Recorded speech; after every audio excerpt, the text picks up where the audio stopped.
Welcome back to the Money Matters Radio Network. This is Greg Stoller here on Radio Entrepreneurs, filling in for Jeffrey Davis, who's on assignment. Please listen to us on our three sister stations, WBNW 1120, WPLM 1390, WESO 970. Visit our Facebook page, also our website, Radio Entrepreneurs. In the studio this evening, we have Peter Van Twuyver, who is the owner of Orthopaedic Physical Therapy Specialist, originally from Ipswich, and welcome to our show. Thanks for having me. So tell us a little bit about yourself, and you're originally from Ipswich. We're obviously broadcasting out of Needham. How did you come to this part of Massachusetts, and sort of what's the backstory on Peter Van Twuyver? I'm a physical therapist. I've been PT now for almost 19 years. I think if you get to do what you like to do and you get paid, you're blessed. So let's take it then a further step back. Why'd you go into PT? Why'd you go into physical therapy? My decision to go into PT goes back to 1985 when I was in high school, and I actually broke my back playing intramural street hockey, kind of a freak accident. And I went to this clinician, that clinician, kind of bounced around in the system. Nobody could figure it out. So actually my neighbor at the time was a PT. And he did his best to work on me. In fact, he's my inspiration for becoming a physical therapist. He'd talk to me, he'd work on me, massage, and he did everything he could, even just about stand on his head to get me better. Or stand on your head. Right. And I needed surgery, so I went to surgery a couple of years later. And but that experience inspired me to become a PT because I just liked the way he could spend the time with me, get to know me, work on me, and try to do everything he could to make me feel better. That's a great story. Yeah. And just for the benefit of our listeners, how are you defining physical therapy? Is it straight sort of clinical work? Is it massage? Is it psychological counseling? How does that all factor into this? Probably all of the above. We have patients that come in and say, geez, I don't know if you're going to get me better. And then I kind of have to try to talk them out of it a little bit because once they get that taste of success, once they know they can beat their pain, then they can keep it away. So how old were you when you had your accident? I was in high school, 16. And how many years did it take you to, if you'll excuse the pun, get back on your feet? About 2 years later, I had surgery. So you went through PT for a couple of years, you went through surgery, and then... Well, I went through PT for a few months, and then I had to go back to school. I went away to college, so then I did that, and I just kind of had to live with it. And how do you feel these days? Oh, great. Terrific. Yeah. So you want to have a street hockey game right after our broadcast? No, I don't play anymore. So it's one thing to be a successful physical therapist. How did you then transition, given this is Radio Entrepreneurs, into opening your own practice? Well, I think that experience kind of bouncing around the system, not having anyone that could figure out what was wrong with me. Finally, I did find a surgeon that did, but I just kind of felt like the clinicians didn't want to spend the time or couldn't spend the time with me to figure it out. And then I became a PT to try to, I didn't want anyone to go through what I went through, so I became a PT to help people with their back pain, their neck pain. And so then I started working at other facilities where the same thing happened to me. I felt pressured to see a lot of patients at once, and I found I couldn't spend the time. So I created my own atmosphere, my own environment where I could see patients one at a time, talk to them, figure out what's wrong with them, and then show them how to treat the pain and fix themselves, basically, and even better, fix it themselves. So if we gave you your little soapbox to stand on for 30 seconds, what would you say your value proposition is? What would make you different than the competition, and why would people want to come to Peter Van Twuyver as opposed to XYZ PT company? Mm-hmm. Yeah, my education is the reason why I'm as good as I am. I remember my first patient... Not to mention the personal, unfortunate tragedy that went into it. Yeah. My very first patient, I remember him vividly, 66-year-old male. This is when I was working out of state. And this is right after I passed my boards. I had my license. I was all psyched. Here's my first patient. Let's go get him. I sit down. I introduce myself. Hi, my name's Pete. How can I help you? And he said I had back pain. And then... what do I do now? I had that feeling of, oh my God, I passed my boards, but I don't know anything.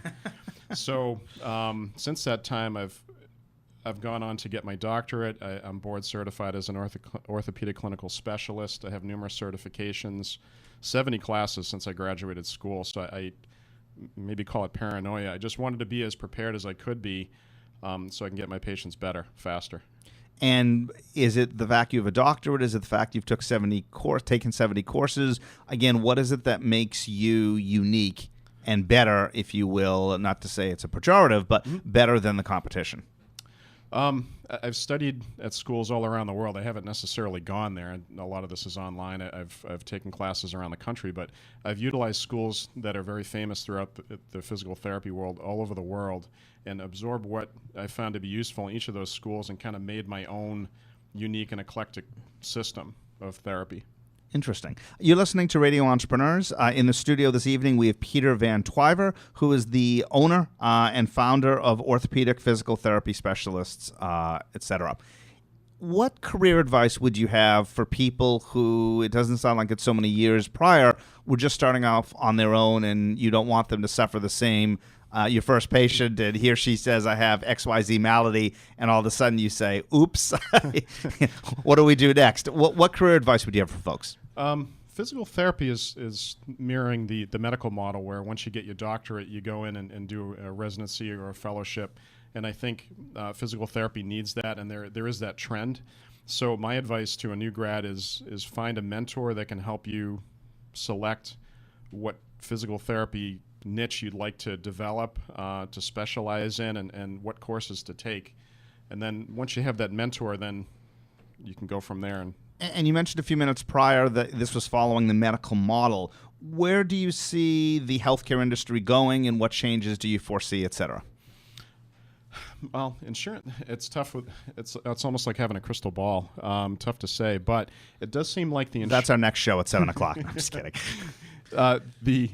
The insurance companies increasingly more are making the provider prove that you need to get paid because you're doing a good job. So they're compelling us to prove that we're valid, to prove that we're actually providing a good service. And Medicare is already doing it. And I think that's going to become more and more so over time. We have to prove that we're useful.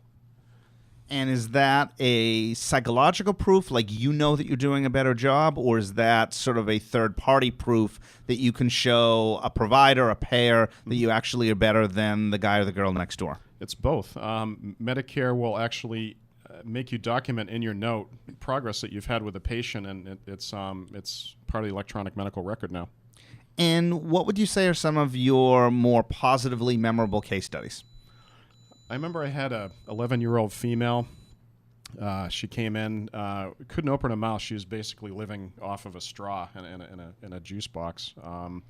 Couldn't turn her head, couldn't open her mouth, and I showed her 2 exercises, explained to her what was wrong, and she used those 2 exercises. She came back for a 3rd visit with knee pain. The jaw was fine. She could eat. She could turn her head. She could talk. But just imagine, you can't open your mouth. And was that based on your gut feel, or were you using sort of a proprietary algorithm that you know had worked with other patients? Proprietary. For the TMJ, the TMJ is the jaw joint. Sure. Basically, you have to fix the neck, and then the TMJ will work. So, and it's very simple.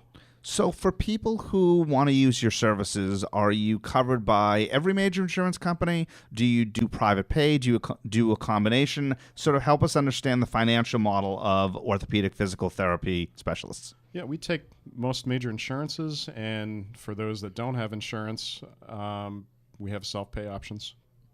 And would you say your rates on the self-pay side are, given your wealth of education, would you say they're equal to, greater than, less than most of the competition that you've run into?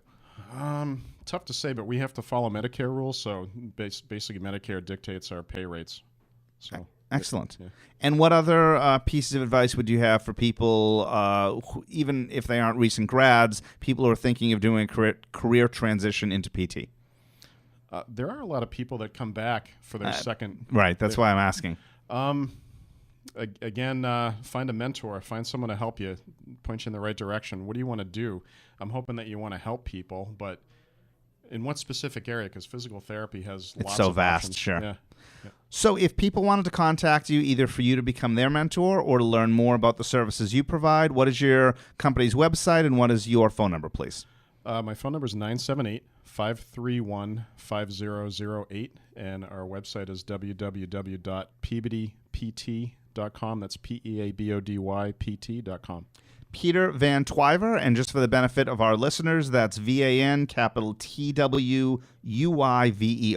Peter Van Twuyver here on Radio Entrepreneurs. My name is Greg Stoller. I am in the studio this evening covering for Jeffrey Davis, who is on assignment, is going to be back with us next week. Again, thank you for joining us, Peter, on the air this evening, and we'll be back after these messages for more exciting stories from entrepreneurship here